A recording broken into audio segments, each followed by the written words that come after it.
Hello everyone, आपका हमारे channel पर स्वागत है। अरुणाचल प्रदेश की लोक कथा आबोतानी और किसिड़ तामिड़। किसिड़ तामिड़ आबोतानी की एक और पत्नी का नाम था, जो रिश्ते में मजी आपम की बहन लगती थी। किसिड़ तामिड़ से विवाह करने से पहले आबोतानी और मजी आपम के बीच बहुत अनबन चल रही थी। हुआ यह था कि आबोतानी जब अपने मिथुनों की घेराबंदी के लिए बाड़े का निर्माण कर रहे थे, तो मजी आपम अदरक का रूप धारण करके आबोतानी के समक्ष प्रकट हुई। आबोतानी ने उसे सामान्य अदरक समझकर मुंह में डाला और चबाने का प्रयत्न किया, लेकिन उनके दांतों से खुद को बचाते हुए वह सीधे आबोतानी के शरीर के अंदर समा गई।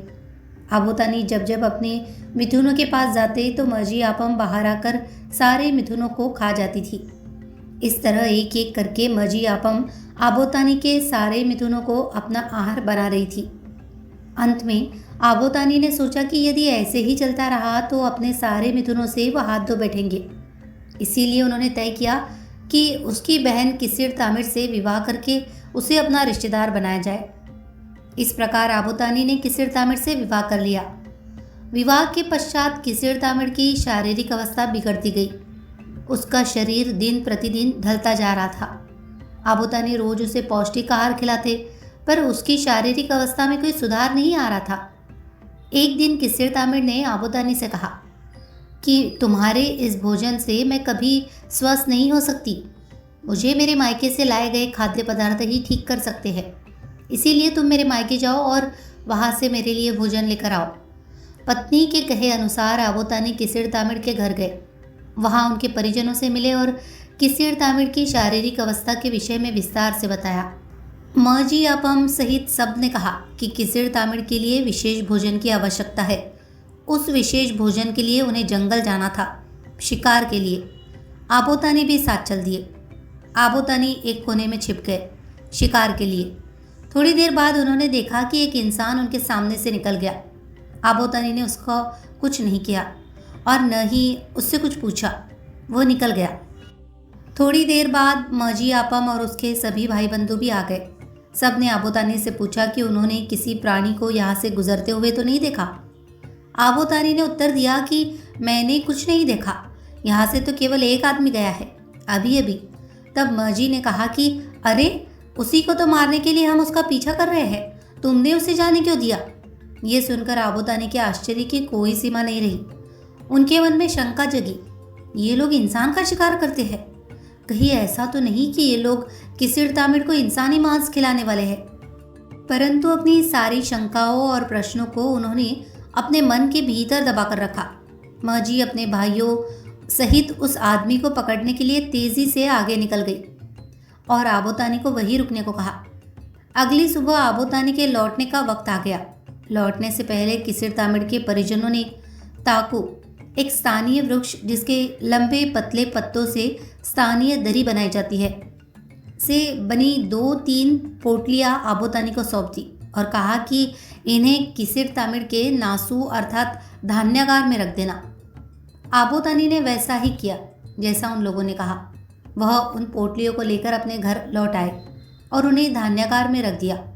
आबोतानी ने बहुत प्रयास किया यह देखने के लिए कि उन पोटलियों के अंदर क्या है, परंतु वह उन्हें खोल नहीं पाए। किसिड़ तामिड़ प्रतिदिन अपने धान्यागार जाती और उस पोटली में से कुछ निकाल निकाल कर खाती। देखते ही देखते उसके स्वास्थ्य में एकदम से सुधार आने लगा और वह फिर से पहले जैसी तंदुरुस्त होने लगी। आबोतानी इस रहस्य को बिल्कुल भी नहीं समझ पाए। एक दिन वह धान्यागार की ओर गए। वहां जाकर उन्होंने देखा उस पोटली को चूहों ने कुतर कुतर कर उसमें सुराख बना दिया है। उसी सुराख में से एक चूहा इंसानी उंगली लेकर बाहर आया। उस उंगली को देखकर आबोतानी को समझने में देर नहीं लगी कि यह उसी आदमी की उंगली है जिसे वह जंगल में शिकार करने के दौरान देख चुके हैं। आबोतानी ने यह भी समझ लिया कि उनकी पत्नी किसिड़ तामिड़ उसी इंसान का मांस खाकर फिर से सेहतमंद हो गई है।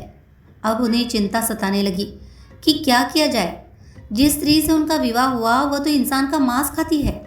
सत्य जानने के बावजूद वह अपने पत्नी के साथ रहने के लिए विवश थे। आबोतानी ने मन बना लिया था कि किसी भी परिस्थिति में उन्हें अपनी पत्नी के साथ रहना है, लेकिन पिछले कुछ दिनों से किसिर तामिड़ के परिजनों की तरफ से लगातार आबोतानी के लिए बुलावा आ रहा था।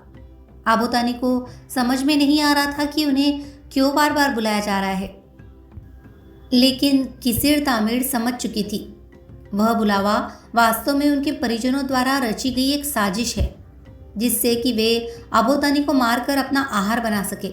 ससुराल से आए न्योते को वो ठुकरा नहीं सकते थे, इसीलिए आबोतानी जाने को तैयार हुए। जाने से पहले किसिर तामिड़ ने आबोतानी को समझाया कि मेरे भाई बंधु तुम्हें जंगल में काम करने के लिए ले जाएंगे।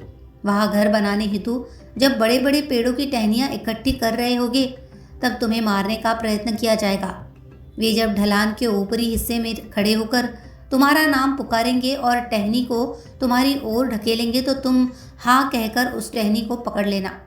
दूसरी बार जब तुम्हारा फिर से नाम पुकारेंगे, तो तुम हाँ कहकर ढलान में बनी गुफा में छिप जाना, क्योंकि इस बार वे सारी टहनियों को एक साथ तुम्हारे ऊपर फेंक तुम्हें मारने की कोशिश करेंगे। पत्नी की बात मानकर आबोतानी ससुराल गए। वहाँ ठीक वैसा ही हुआ जैसा किसिर तामिड़ ने आबोतानी को बताया था, और आबोतानी ने भी वैसा ही किया जैसे उन्हें समझाया गया था। आबो ने गुफा में घुसकर अपने सालों की चाल को विफल कर दिया। सारी टहनियों को आबोतानी की ओर ढकेलने के बाद सब ने समझ लिया कि आबोतानी अब नहीं रहे। वे सब ढलान से नीचे उतरे और टहनियों को उठा उठाकर आबोतानी की लाश को तलाशने लगे। इतने में आबोतानी गुफा से बाहर आए और कहा, प्रिय सालो, मैं तो यहाँ हूँ और जिंदा हूँ। आबोतानी को जिंदा पाकर सबने समझ लिया कि किसिर तामिड़ ने ही आबोतानी को सारी बातें बताई होगी।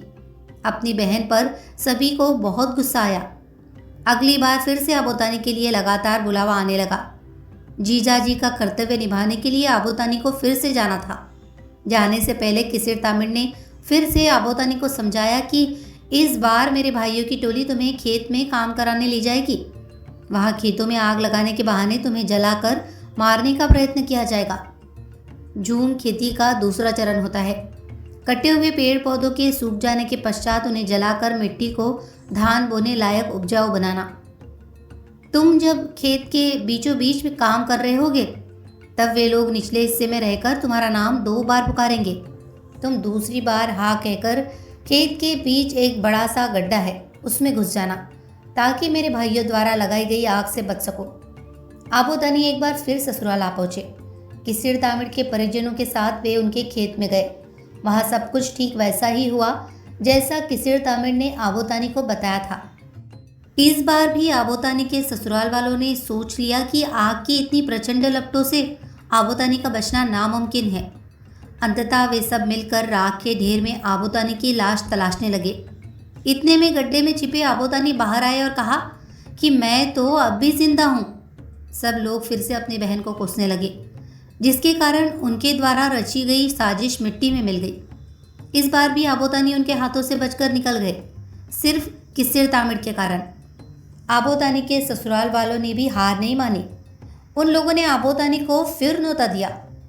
हमेशा की तरह किसिर तामिड़ ने आबोतानी को बताया कि इस बार उन्होंने एक प्रतियोगिता में भाग लेने के लिए तुम्हें बुलाया है, जिसका नाम है बोबो चानम। बोबो चानम झूला झूलने की एक प्रक्रिया है, जिसके तहत एक रस्सी में झूलते हुए बड़े बड़े पेड़ों के ऊपर चढ़ा जाता है। तुम उस प्रतियोगिता में ज़रूर हिस्सा लेना, लेकिन एक बात का ध्यान रखना, मेरे भाइयों के झूला झूलते हुए 4-5 चरण ऊपर चढ़ने के बाद तुम केवल एक ही चरण चढ़ना, नहीं तो तुम्हारे ऊपर चढ़ने के बाद वे लोग तुम्हारी रस्सी काट देंगे और तुम गिरकर मर जाओगे। आबोतानी सारी बातें सुनने के बाद ससुराल की ओर चल पड़े। वहाँ पहुंचकर उन्होंने उस प्रतियोगिता में भाग लिया, लेकिन उनको अपनी शारीरिक शक्ति पर इतना घमंड हो गया कि उन्होंने किसिर तामिड़ की बातों को भुला दिया। अपने घमंड में वे इस कदर अंधे हो गए कि किसिर तामिड़ के भाइयों द्वारा केवल एक चरण चढ़ने पर वो 5-10 चरण चढ़ गए।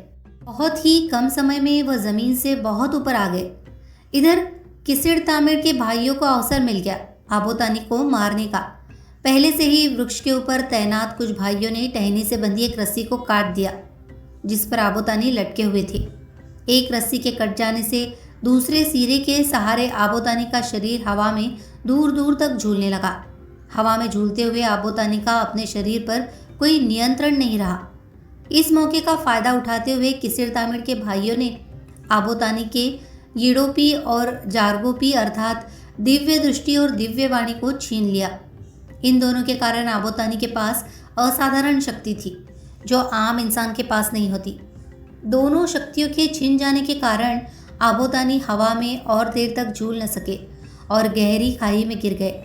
जब उनका अर्धमृत शरीर नदी की धार में बह रहा था तो आई, आगम, गुर्ची, रियाची आदि देवताओं ने उन्हें बचा लिया। ऐसी मान्यता है कि ये दोनों देवता मनुष्य की आत्मा के रक्षक है। इन दोनों के द्वारा आबोतानी को फिर से जीवन दान प्राप्त हुआ, परंतु वह अब एक साधारण इंसान बनकर रह गए थे।